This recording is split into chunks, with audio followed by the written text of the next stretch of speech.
Hey, thank you very much for your kind introduction.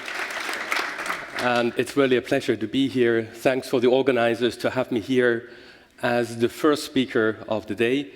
What you see here is I want to talk about MES, but also take it one level higher. I would like to see the combination with ERP transformation and see how we see this to be connected in the future, very long-term aspirations, and then later of the day, I think we will go into much more details of every piece of those. So I would like to share this as a personal perspective here. I'm not selling any products of this company here, but it's really the perspective that we developed over time and is my perspective. So let's take a step back. When did you order last from an online store? Maybe a book. Maybe this book. Maybe a book. So when you were ordering something, then you would face a whole supply chain in front of you. Maybe you didn't see that supply chain, but certainly you had certain expectations on that supply chain. And when we look at those expectations, you certainly will be interested in, like, I placed the order, when would it arrive at my doorstep? And if you see it's probably not going to arrive at my doorstep, then you wonder, why would that be so? Or when you go further, then you could see like there is a hiccup in the supply chain. So one of your suppliers in the chain indicates there is a problem, and then you want to understand like what is the downstream effect? Like how does that affect me? How does that affect my planning? Or also what you may find is that in that supply chain there was some boxes and they should have been in controlled area, in refrigerated area, but they were not. So they were standing outside for too long of a time, too many hours. So which ones were they? Can you identify them? Can you take them out of the loop? Or also what you have is like when you look at individual units that are going across, then some of them will cross the border. And you need to be very specific on what is this box, what is the content, what is the document that matches the content there. So we need to be very specific. And when we look at the supply chain in pharma, then it does not always fulfill those expectations. So we are still in a different place. So what we need to do essentially is to connect the systems horizontally. So it's about connecting systems. And then another aspect is that we have machines and we have systems above them, so this IT-OT discussion. So we need to connect things vertically so that we don't separate any more IT and OT. And then we have many parties involved. So we have a network of suppliers, manufacturers, internal or external, so they need to collaborate across this chain. And today this is not so easy. So we have some hurdles to cross. And when we look at the context that we live in, then you may find yourself close to that cliff walk. So I can take you to the Swiss Alps, and you will find places like this where you can walk across this pathway, and you wonder, is that going to end there? And once you reach that point over there, then maybe you find yourself, oh, there's another turn. You can proceed for a few more meters, and then there is another potential end where the cliff is, and you may fall down. And this is the question that we sometimes have when we look at our ERP system. So when is the end of that cliff walk? So what we are facing at this point in time is that we have a well-established system that we are running since many years, and we know it ends nears the end of the life. So there will be an end to the maintenance of that, and I guess many colleagues here in the room have the same situation. So you want to transition to the new version. And when you do that, then you find yourself, it's not only about transitioning the ERP system to the next version, but it is also embedded in a whole environment of many things that need to work together. One of them being the MES, but then there's more. There's a laboratory information management system. There is a system that manages the quality events. There is the OT systems, so you can access the data from a historian. So all these things need to migrate together, which does not make the job easier that we are facing. And then also we have a network of manufacturing sites in countries, and at least in our case, they're nominally running the same system, but actually they don't. So we have many local breeds, versions of these ECC systems, and MES and LIMS and quality event system that are not standardized. They are not the same version. So it's difficult to migrate them together. It's always an individual project that you need to recognize. So what does that mean for you? And how can we help you across the bridge? And there's more elements. When we think at the environment, the context that we are in, then we see ourselves a need for standardizing our business processes. And this is shown here with this cartoon. So we diligently go through every business process that are affected by the ERP system, or that the ERP system helps us to implement as a business process, and we are working to standardize them across the network. And we have many different opinions, so we listen. Why do you do it this way? Why do you do it that way? In the end, we do it only one way. So it is a strong push to have a global standard of doing this. There may be some local exception because there's a local law, there is a tax regulation that makes it slightly different for a certain country, but in principle, we have global standards. So in the journey, we have been able to establish these global standards, and now it is about building the system to that goal and implementing that. When we look at one aspect that we have in the supply chain, the track and trace part, then we see this has been out there for many years now, but we have a mixture of opinions when you listen to different countries. So it's not done the same way everywhere. So we need to reflect that. And then, of course, we have many parties, as mentioned before, so many different manufacturers involved in our network, while the responsibility, the accountability actually remains with the sponsor, and the activities stay with the individual manufacturers. And then we certainly have an element of a general expectation to have a better increased traceability across the supply chain. So it's not anymore to focus on a single manufacturing site, but it's really to understand better from beginning to end. How is the material moving? And if there is a hiccup in one place, so what is the root cause upstream? So you need to be able to trace it back to where it comes from. And conversely, when you have a problem here, you want to understand what is affected downstream. So you want to see that connection. So traceability is a very important element. Okay, so now switching over to the other part of the title, the handling units. So when we look at our supply chain, then there's a number of ways how we can manage our moving goods that we have inside. And the old and customary way that we have been using are storage units. So essentially, this is a place where you can find your materials on a container, on a pallet, in a container. So it is essentially just a description of the container itself. So it's a description of my pallet. And when you go to the next level, to the handling unit, and this is the future way we are migrating to in the new system, then you find it's certainly addressing the container itself, but then also it characterizes the goods inside. So there is now this link. And so you have the packaging instructions with the material that is inside. And in addition, you can build nested multi-level structures. So you can characterize a truck, and on the truck you can have a container, and in the container you can have a pallet, and on the pallet you can have a box, and so on. So you can nest these units, and that makes it very attractive to be very specific across the supply chain.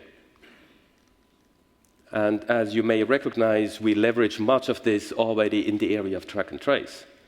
So when we look at the finished goods, much of this is already in place. So now extending that to the whole supply chain, why don't we do that also for our incoming goods, for our intermediate goods, for every element across the supply chain to get the same benefits that we already do get from the finished goods traceability? Okay, so how does MES come into this here? So when we look at the handling units, then this is the element that characterizes the goods moving through the chain. But MES is at this critical point where we generate new materials. So we may convert a bulk drug product into a packaged drug product. Or we may generate from a drug substance a new drug product, a bulk drug product. So this is a new unit, therefore a new handling unit that is residing in its own container. So this is the critical place where we create handling units. And this is also the place that needs to communicate with the material coming in. So the goods arriving in the manufacturing area, so we need to be able to communicate with that ERP system. And then also downstream, so we're bringing things back into the warehouse. So it is these interfaces, so creating handling units and working with handling units. So MES is at the core. And as you see here, in other industries, we have other approaches to the same story. So if you're manufacturing a car, you may have a vehicle identification number from the birth of the car. So you don't see anything of a car yet. You have some core elements, and that same number transitions through and never changes. So there is a different concept. But here, in the handling unit concept, this is changing with every change of material number. Okay, so this is where we want to go to, but we are not there yet. So there is one or the other challenge that we are facing, and you certainly will have recognized some of them already yourselves. So one part certainly has to do with the people involved in the process, and it may be as simple as, well, people need to be introduced to the concept, so there's training needs. That's the obvious part. But then also when we implement a new system that can work with handling units, you certainly will have to revise your MBRs. So what does it take to revise an MBR? So how many products do you have?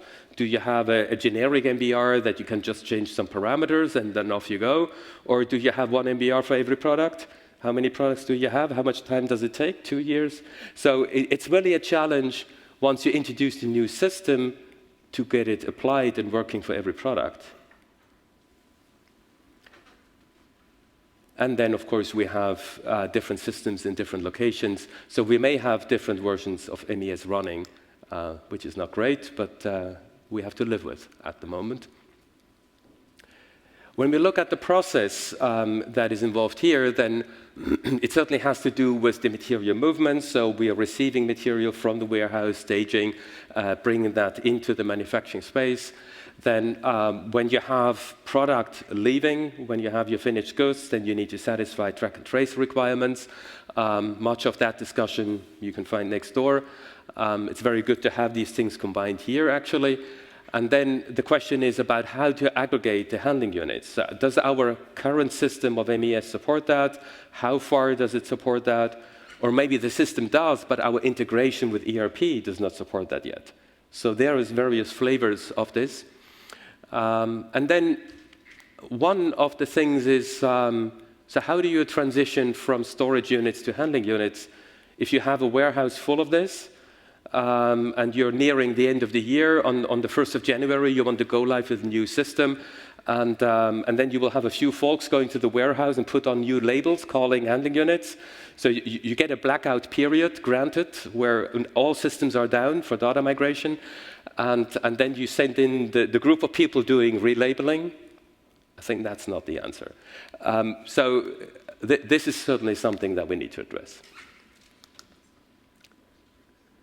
Okay, and then there is technology aspects, obviously. You would need to upgrade your MES system that you currently have running. How do you do this in running operations over time? If you have several manufacturing sites, this may take quite some time to do the IT rollout, and then you still do the MBR upgrades. And so how much time does it take to get this up and running? What is great is that we are not the first ones to do this, so there is already standards out there, and a good idea is to actually combine the definition of a handling unit with a global standard that is already in place.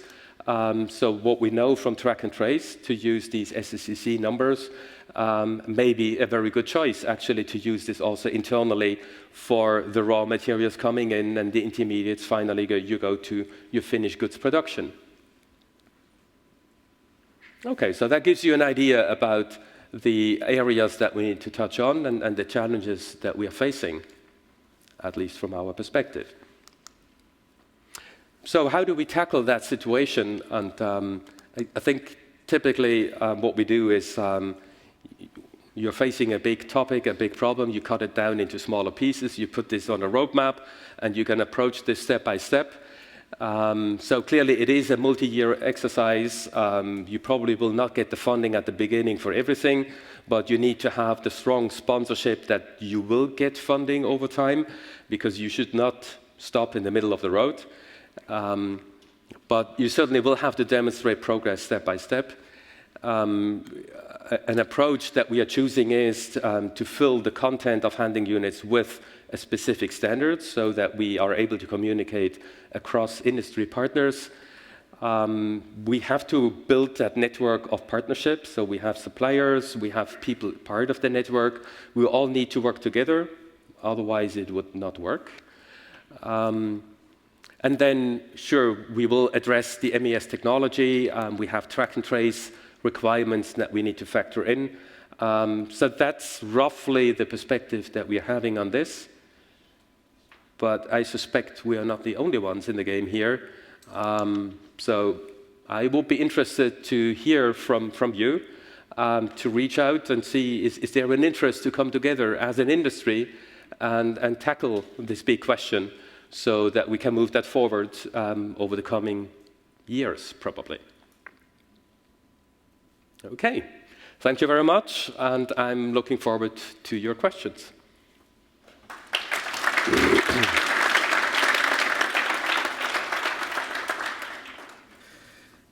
Yeah, thank you very much, Arne, for the opening keynote presentation here for the Pharma MES. What questions do we have from the audience right now for Arne? You ended your presentation with your call for action for all of us. Yeah, come together and whatever, found kind of a forum to discuss the problem of, well, how do we migrate into to handling units? Is there already an initiative that has started? Are there, besides Novartis, other companies coming together and talk about this? Well, I must admit, I'm not aware of such a place where people are coming together. I have heard that in some companies involved in this forum that maybe a number of users already talk about, like when we specifically talk about warehouse management, there is a new module in the SAP space where this extended warehouse management is introducing handling units. So there are some pieces moving. But I think it would be great to have visibility on that. Maybe make this prominent and see here really who has an interest in that, who would like to make contributions, and how can we chart the way forward. All right, cool. Any questions from the audience? I mean, in regards of migrating from storage unit to handling units, and I mean, one of the things that was striking at least me was you said, well, we need to exchange data as part of that journey, not only internally at Novartis, but also with our external partners, so probably 3PLs, CMOs, and so on and so forth. I mean, how do you agree with them on the standards and the information that needs to be transmitted or as part of, or needs to be exchanged as part of the handling units? Because it's not only just a container number, right? Yes, yes. It is much more, and I think the definition of a handling unit is very specific on that. So it's really the key information is part of that data object, which it is in the end. And I'm sure pharma is not the first industry going there. No, probably not. So we are followers, maybe not the fast followers, but we are definitely not the leading part. So if you go to fast-moving consumer goods or something, I'm quite certain that this exists. And like the opening was more like if you go to an online bookstore and buy something, we already do have that traceability, visibility. So it is out there, it does exist. So why don't we adopt some of these good practices and bring this into our pharma supply chain? So what is connected with there is like when you place a purchase order with a supplier, then you have a handshake. So you can have an advanced shipping notification that indicates you what is the material coming, and you have a link on the handling unit actually moving in. And as we're saying, maybe we'll be using the GS1 standard with SCCC numbers on it, so that we can easily identify that there is predefined ways of how to generate labels, how to trace it in the systems, and then you can handshake with the ERP system. And by that, you can manage raw materials, you can do an increment of manufacturing, you can give this to another manufacturer that adds an intermediate step, you can take product back, so you can manage the whole supply chain with those standards. That sounds very interesting, and as you mentioned GS1, I mean, you also said that in your presentation, I mean, there's a lot of, let's say, interaction and synergies between what we are discussing here at the Pharma MES and the TREX conference, and I know that Alan Repak from GS1 is probably over there in the other room, so probably worthwhile discussion. And remember, I mean, Arne did a call for action. I mean, the industry should come together and discuss, well, how can we standardize that across the industry? Thank you, Arne, very much for the opening keynote presentation. Thanks.